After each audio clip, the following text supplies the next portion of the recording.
हरे राम राम राम हरे हरे, हरे राम राम राम हरे हरे, हरे कृष्ण कृष्ण कृष्ण हरे हरे, हरे राम राम राम हरे हरे, हरे राम राम राम हरे हरे, हरे कृष्ण कृष्ण कृष्ण हरे हरे, हरे राम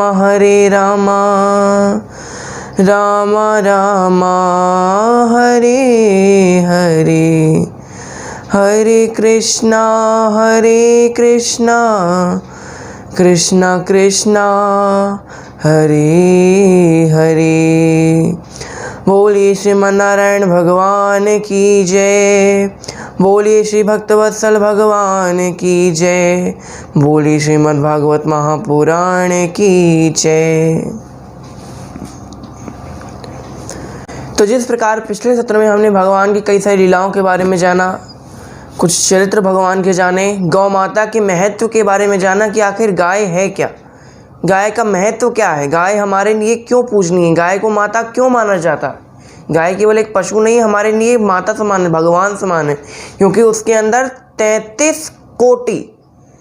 अब यहाँ थोड़ी सी कन्फ्यूजन आती है लोगों को। 33 कोटि का मतलब हमारे पुराणों में, कोटि जो शब्द है उस कोटि का 2 मतलब होते हैं।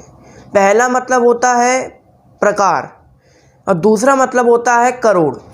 तो कुछ लोग 33 कोटि को 33 करोड़ देवी देवता मानते हैं, लेकिन वो 33 करोड़ देवी देवता नहीं है, 33 कोटि देवी देवता। 33 कोटि मतलब 33 प्रकार के देवी देवता हैं। इसमें रुद्र हैं, वसु हैं, इंद्र हैं, प्रजापति हैं, अश्विनी कुमार हैं और सब मिला के लगभग 33 प्रकार के देवी देवता बताए गए हैं, ना कि 33 करोड़। तो गाय के अंदर 33 कोटि देवी देवताओं का वास होता है, इसलिए गाय पूजनीय होती है। हमारे शास्त्रों में लिखा हुआ है कि गाय के अंदर 33 कोटि देवी देवता साक्षात निवास करते हैं, इसलिए हम गाय की पूजा करते हैं। गाय हमारे लिए पूजनीय है, गाय को माता मानते हैं। आज भी भगवान के कई सारे चरित्र हैं। पिछले भाग में हमने जाना किस प्रकार भगवान अब गैया चराने निकल पड़े। अब गैया चराते समय उनको क्या होता है, ये आज के विषय में जानेंगे। लेकिन उससे पहले यदि आपने हमारे चैनल को अभी तक सब्सक्राइब नहीं किया है तो प्लीज़ हमारे चैनल को सब्सक्राइब कर लें एवं इस बेल आइकन को भी अवश्य दबाएं, जिससे आपको हमारे नई आने वाली वीडियोस की नोटिफिकेशन सबसे पहले प्राप्त हो। तो आइए शुरू करते हैं।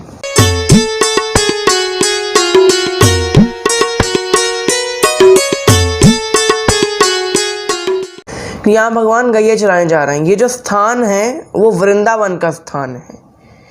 जब कई सारे दैत्यों का आक्रमण हो गया, पूतना, शक्टासुर, तृणावत, कागासुर, तब नंद बाबा को लगा कि गोकुल अब सुरक्षित नहीं रहा, तो अब वृंदावन हमें चले जाना चाहिए। तब वो वृंदावन की ओर चले गए।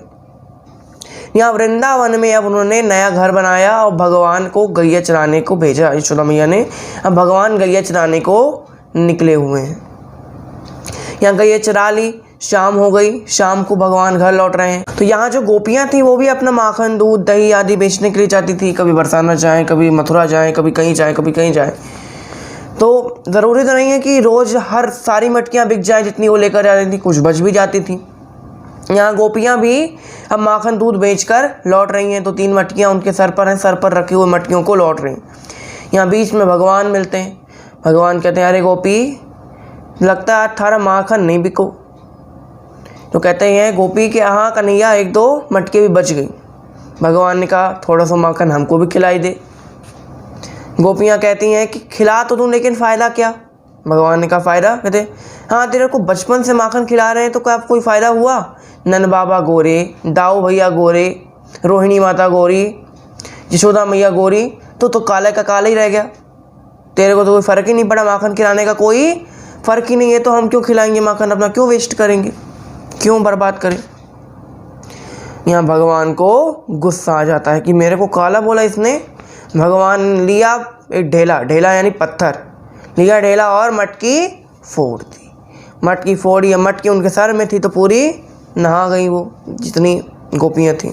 यहाँ गोपियाँ कहती हैं ये अब तो यशोदा मैया के पास जाएंगे, अब तो हमारे पास पक्का सबूत है, हम लोग को पागल थोड़ी ना है कि अपने ऊपर अपनी मटकियाँ उड़ेल के चले आएंगे। तो यहाँ पर गोपियाँ माता यशोदा के पास जाती। भगवान ने कहा कि यदि आज ये लोग यशोदा मैया के पास पहुँच गई तो मेरी तो खैर नहीं। तो भगवान जल्दी जल्दी गोपियों से पहले कैसे भी लोटते पीटते हारते गाते नाचते कुछ भी करते, मिट्टी में लोटते पोटते मैया के पास गोपियों से पहले पहुंच गए और थोड़ा सा मिट्टी लगा ली, मिट्टी से अच्छा श्रृंगार कर लिया, मुकुट बिगाड़ लिया, अपना काजल पूरा बिखरा लिया, ओंठों पे जो लाली लगी थी उसको पूरा बिखरा दिया। मैया यशोदा ने देखा तो कहा अरे आज पहले दिन ही गया था गैये चराने और ये हर्ष हो गया, क्या हुआ तेरे को, क्या किसने किया, किससे लड़ाई हुई, क्या हुआ। भगवान तो झूठ बोले में माहिर। भगवान कहते मैया मैं ना गैये चरा कर थक गया था और बैठा हुआ था, तभी गोपियाँ अपना माखन बेचते हुए यहाँ पर आई और उन्होंने कहा मुझसे कि कन्हैया चल तू बंसी बजा, तू नाच के दिखा। मैंने कहा कि मैं सुबह कहा थका हारा हूँ, मैं थक गया हूँ, मैं बंसी नहीं बजाऊँगा। तो उन्होंने मुझे बहुत मारा, तू देख रही ना मुझे कितना मारा उन्होंने। माता यशोदा ने कहा देखती हूँ आज गोपियों की खैर नहीं। यहाँ जब गोपियाँ आती चिल्लाते चिल्लाते यशोदा यशोदा यशोदा, कहती क्या हो गया। तो बताती हैं कि तेरा लाल जो है ना दिन ब दिन खराब होता जा रहा है, दिन ब दिन परेशान करता हमें, हमारा माखन चुरा लेता है और चोरी करने के बाद पूछो कि तूने चुराया, कहता नहीं हमने कहाँ चुराया, हम थोड़ी ना माखन चोर हैं, हम तो ऐसे ही हैं, हम नहीं चुराते माखन किसी का, हमारे बाबा की तो इतनी गैया हैं कि रोज़ माखन होता है, हम क्यों चुराएंगे माखन। तो ऐसा है तेरा लल्ला, बड़ा परेशान किए हम लोगों को। मैंने एक बार तो इसे अपने घर में चोरी से मटके उठाते भी देखा, खुद तो खा ही रहा था मटकी से माखन, लेकिन औरों को भी खिलाए, बंदरों को खिलाए, अपने ग्वाल बालन का खिलाए, परेशान करके रखे। माता यशोदा ने कहा मेरा लल्ला ऐसा नहीं है, तुम लोगों ने भी कुछ ना कुछ लत लगाई होगी उसको, तुम लोगों ने भी कभी माखन खिलाया होगा। यहाँ गोपियाँ कहती हैं हाँ कभी कभी आ जाता है माखन, ऐसे प्यार से मांग लेते तो हम लोग दे देते हैं, और नहीं देते तो रोना शुरू कर देता है, तो क्या करें। तो मैया ने कहा बस तुम लोगों ने ही लत लगाई हुई है, इसलिए वो माखन चोरी करता है, जब तुम उसको नहीं देती होगी तब वो चोरी करता है। गोपियाँ कहती हैं जो भी हो, आपका लल्ला हमको परेशान किया और आज तो देखो हम लोगों को कैसे नहला दिया पूरे मक्खन से। कहती हैं अरे नहीं मेरा छोरा का इस तरह का काम नहीं है, तुम लोगों ने कुछ किया होगा, उसको परेशान किया होगा और फिर बचने के लिए ऐसा हर्ष बना कर आ गई हो। यहाँ गोपियाँ बड़ी परेशान हो जाती हैं। गोपियाँ कहती हैं अरे यशोदा आखिरी बार कह रहे हैं समझा ले, ये तेरा बेटा है ना दिन ब दिन परेशान हो जा रहा है, पूरे ग्वाल बालन के लिए खुद तो चोरी करता है और हमारे बच्चों को ग्वाल बालों को भी चोरी करना सिखा रहा है, परेशान करता है हमें। हमारा मक्खन दूध दही है जो हम लोग बेचने जाते हैं, कभी कभी हम लोग बेचने जाते हैं मथुरा आदि, तो हमारी जीविका उसी से चलती है। अगर हम मक्खन दूध दही नहीं बेचेंगे तो हम लोग तो भूखे मर जाएंगे। माता यशोदा ने कहा कि इतना ही वो है, अपने माखन से इतना ही प्रेम है तो रंगे हाथ पकड़ के लेकर आ। गोपियाँ कहती कहाँ से पकड़ के लेकर आए, जहाँ पकड़ने जाते तो ऐसे भाग जाता है कि जैसे 9-2-11 हो गया, जैसे गधे के सर से सींग भाग जाती, ऐसे भाग जाता है। माता यशोदा ने कहा कि हम नहीं जानते, जब तक तुम रंगे हाथों नहीं पकड़ के लेकर आओगी हम नहीं मानेंगे कि हमारा लल्ला चोर है। गोपियाँ कहती चलो मैया तो नहीं मानेंगी, अब किस दिन रंगे हाथों ही पकड़ कर लेकर आना पड़ेगा। यहाँ गोपियाँ बाहर निकल कर आती हैं, भगवान को देखती, भगवान मुस्कुरा रहे हैं। गोपियाँ कहती हैं कुछ ना कुछ करके तो इसको पकड़वाना ही है, एक इसको रंगे हाथों यशोदा के पास लेकर जाना, उसका भ्रम दूर करना है कि तेरा लल्ला चोर नहीं है ना। बहुत कहती है ना मेरा लल्ला चोर नहीं, मेरा लल्ला चोर नहीं है, तुम लोग उसको डरवाने में पड़ी रहती हो। इसको किसी न किसी करके रंगे हाथों पकड़वाना। गोपियों ने कहा कन्हैया तुझे प्रभावती ताई एक दिन तेरे बारे में बात कर रही थी। अच्छा प्रभावती ताई कौन। देखिए जैसे हर घर में, हर मोहल्ले में या हर गली मोहल्लों में एक अंकल आंटी रहते होंगे एक अंकल आंटी एक प्रकार के जिनसे सब बच्चे डरते हैं। कुछ ना कुछ लोग ऐसे रहते होंगे जिनसे सब बच्चे डरते हैं। भले बच्चों ने कुछ गलती नहीं की फिर भी अगर उनको देख लेंगे सामने तो भाग जाएंगे। खेल रहे हैं वो लोग अगर सामने निकल आए तो भाग जाएंगे। तो प्रभावती ताई भी उन्हीं में से एक थी जिससे सब ग्वाले डरते थे। भगवान ने कहा क्या कह रही थी प्रभावती ताई हमारे बारे में। गोपियाँ कहती कह रही थी कि तुम लोगों के यहाँ तो वो खूब माखन चुराता है, लेकिन मुझसे डरता है इसलिए मेरे यहाँ माखन नहीं चुराता, तो मुझे बड़ी दुखी होती हूँ मैं। यहाँ पे कन्हैया ने कहा किसने कहा हम डरते हैं प्रभावती ताई से। कहते तुम नहीं डरते तो तुम कभी उसके माखन चुराने क्यों जाते?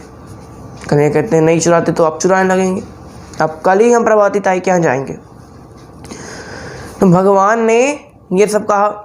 यहाँ गोपियाँ प्रभावती ताई के पास जाती हैं, उनसे कहती, उनको सावधान कर देती हैं कि कल कन्हैया आने वाला है, एकदम सावधान रहना। प्रभावती ताई ने कहा ठीक है। अब प्रभावती ताई ने मटकियाँ अच्छे से बांध दी बढ़िया छीके में। छीका क्या होता है? ऊपर मटकियाँ लटकाने का एक स्टैंड टाइप का माने। यहाँ भगवान, अब सुबह हुई, दोपहर का समय था, सब लोग सो रहे थे, तो प्रभावती ताई के यहाँ पहुँच जाते हैं। अब प्रभावती ताई के यहाँ पहुँचे, अब सब ग्वाल वालों को लिए हुए हैं। ग्वाल वालों से कहा चलो पिरामिड बनाओ।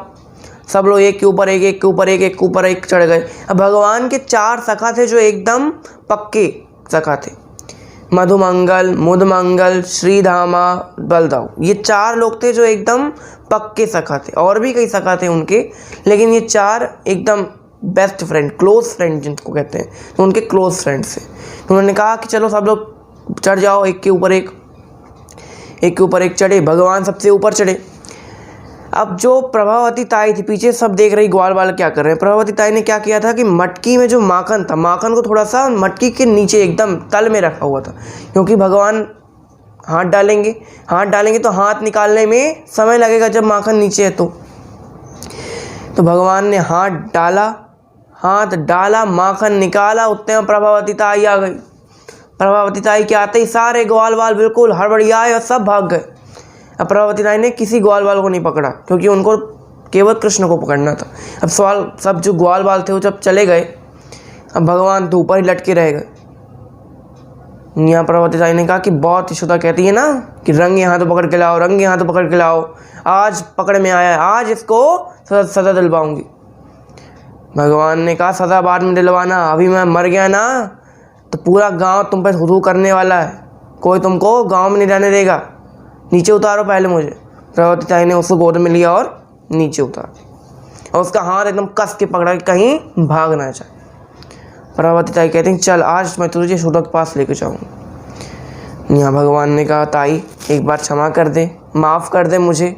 सब लोग क्या कहेंगे, ग्वाल वाल सारे ब्रजवासी क्या कहेंगे, नंदलाल का छोरा चोर है। ताई ने कहा कहेंगे, सबको पता है, तेरी मैया के अलावा सब जानते हैं कि नंदलाल का छोरा चोर है। भगवान ने कहा प्रभावती ताई अगर बरसाने में से किसी ने देख लिया तो मेरा ब्याह नहीं होगा, भाई कौन देगा अपनी छोरी चोर को, कौन देगा। तो भगवान ने कहा कि अगर बरसाने में किसी ने देख लिया, बरसाने से कोई आया हुआ और देख लिया तो मेरा ब्याह नहीं होगा। तुझे सिर्फ यशोदा मैया को दिखाना है ना कि मैं चोर हूँ, तो तुम मुझे अपनी साड़ी के पल्लू से ढक दे मेरा शीश और मैया के पास ले जा, मैया के पास जाकर ही उंघारना, प्लीज़ सबको मत दिखा, मैं तेरे हाथ जोड़ता हूँ। ताई ने कहा चल ठीक है, मेरे को तो यशोदा बस को दिखाना, पूरे गाँव को ढिंडोरा पीटना नहीं। चले, ताई ने अपना पल्लू उड़ाया, हाथ एकदम कस के पकड़ा और चल पड़ी। अब यहाँ मैया के पास जाती, मैया कहती यशोदा, ओ यशोदा। यशोदा मैया कहती क्या हो गया प्रभावती, क्यों इतना चिल्ला रही हो। बताती हैं कि यार तू बहुत कहती थी ना तेरा छोरा जो है वो चोर नहीं है, तुम लोग रंगे हाथों पकड़ के लाओ, सबूत लाओ। आज हम सबूत के साथ रंगे हाथों पकड़ के लेकर आए तेरे छोरा को। ताई ने जब वहाँ से लेकर गई थी तब खूब माखन लगा दिया था उसके मुंह में, जिसे लगे कि हाँ खाना खाया भी है, माखन चोरी की है। यहाँ मैया ने कहा नहीं मेरा कन्हैया तो अंदर सो रहा है कमरे में। ताई ने कहा कि हो सकता है क्या गया हो कि सो रहा हूँ, लेकिन खिड़की से बाहर निकल के चला आया हो ग्वाल वालों के साथ चोरी करने। ताई ने कहा चलो सो रहा है तो चलो बुलाओ। तो मैंने कहा कन्हैया, ओ कन्हैया। अंदर से भगवान निकल के आते हैं, एकदम आँख मींच रहे हैं, एकदम ऐसा लग रहा है जैसे किसी ने गहरी नींद से उठा दिया। कहते हैं हाँ मैया। कहते देख लिया मेरा कन्हैया अंदर सो रहा था। ताई तो बिल्कुल बौखला गई। तब ताई क्यों बौखला गई, क्योंकि जब भगवान अंदर है तो फिर उनके हाथ किसका पकड़ा हुआ है। ताई ने धीरे धीरे करते हुए पल्ला हटाया, पल्ला हटाते ताई बेहोश। क्या था, कौन था? ताई अपने ससुर को ही पकड़ के लेकर आ। ताई ने जैसे पल्ला खोला, प्रभावती ताई के ससुर उस पल्ले में थे। यहाँ बेहोश हो गई ताई। तो मतलब ये कोशिश भी नाकाम हो गई। भगवान ने कहा चलो ठीक है, पकड़े नहीं गए इस बार, तो मैया डंडे से मारती, बहुत मारती मेरे को। यहाँ भगवान की ये लीला समाप्त हुई। यहाँ भगवान, अब दूसरा दिन होता है, दूसरे दिन भी हम गैया चराने जाते हैं।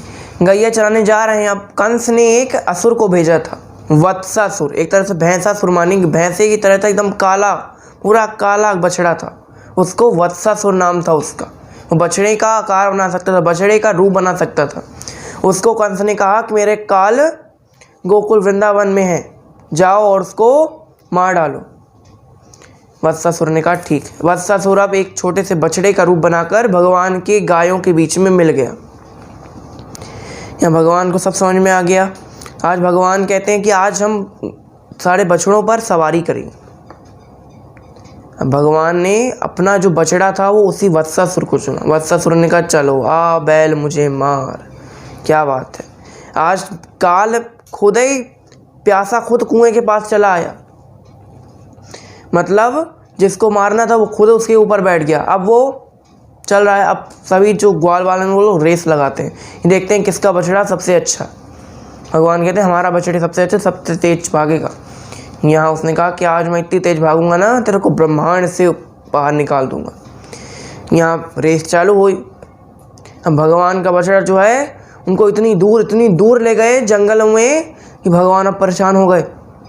अब भगवान ने कहा अब यहाँ कोई नहीं, अब इसका अच्छा अंत करना है। भगवान ने पकड़ा उसका गला, सींगे पकड़ी, गला पकड़ा और ऐसे ऐसे घुमाया और फेंक दिया।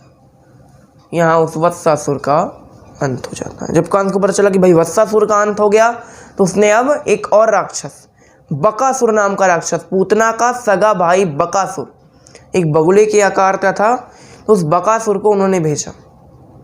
यहाँ बकासुर भगवान के पास आता है। भगवान के जो ग्वाल बाल हैं बढ़िया अच्छा संकीर्तन करते हुए जय श्री कृष्णा करते हुए जा रहे थे। गैया चलाते हुए, गैया आ रहे आगे आगे, भगवान पीछे पीछे, कुछ गैया पीछे कुछ गैया आगे, बीच में भगवान, छोटी छोटी गैया, छोटे छोटे ग्वाल, बीच में मेरो मदन गोपाल। यहाँ पर वो बकासुर आता है। बकासुर को देखकर ग्वाल बाल कहते हैं अरे इतना अच्छा पंछी तो हमने कभी नहीं देखा, इतना सफ़ेद था वो, बढ़िया अच्छा सुंदर भी था। तो अरे इतना अच्छा पंछी तो हमने कभी नहीं देखा। उसके पास जाते ही वो ग्वाल बालों को तो अपनी चोंच से प्रहार करने लगता। भगवान कहते रुको, कौन हो तुम? सब बताया। उसको देखकर उनको लगा एक बार, जैसे मान लीजिए कोई अच्छा व्यक्ति है, कोई सत्संगी व्यक्ति है, कोई अच्छा व्यक्ति, कोई गुणी व्यक्ति है, तो उसको देखकर ही उसके मुख की आभा से आप पहचान सकते हैं कि वो कैसा होगा। तो उसकी भगवान की मुख की आभा से जान गया कि यही है जो मेरी पूतना नामक बहन को मारा होगा, यही हो सकता है कंस का काल, और कोई नहीं हो सकता। भगवान आते हैं, भगवान को बकासुर निगल लेता, अपनी चोंच बंद कर लेता, चोंच बंद कर लिया। अब भगवान उसके अंदर तक जाते हैं, तालू तक पहुँचते हैं। तालू यानी कंठ के यहाँ कहीं होता है। तो तालू तक पहुँचते ही अब भगवान अपने अपना आकार बढ़ाना शुरू किया। आकार बढ़ाया, उसके चोंच को ऐसे चीरते भगवान ने उसका भी अंत कर दिया। यहाँ बकासुर उद्धार की कथा समाप्त होती है। यहाँ बकासुर को जैसे ही ग्वाल वालों ने देखा कि भगवान ने मार दिया, यहाँ तो हल्ला मच गया। यशोदा में ये लोग आई, इतने बड़े राक्षस को जब गिरा तो हल्ला हो गया पूरे वृंदावन में। यहाँ यशोदा में ये लोग आती हैं, चिल्लाती हैं, अरे लल्ला क्या हो गया।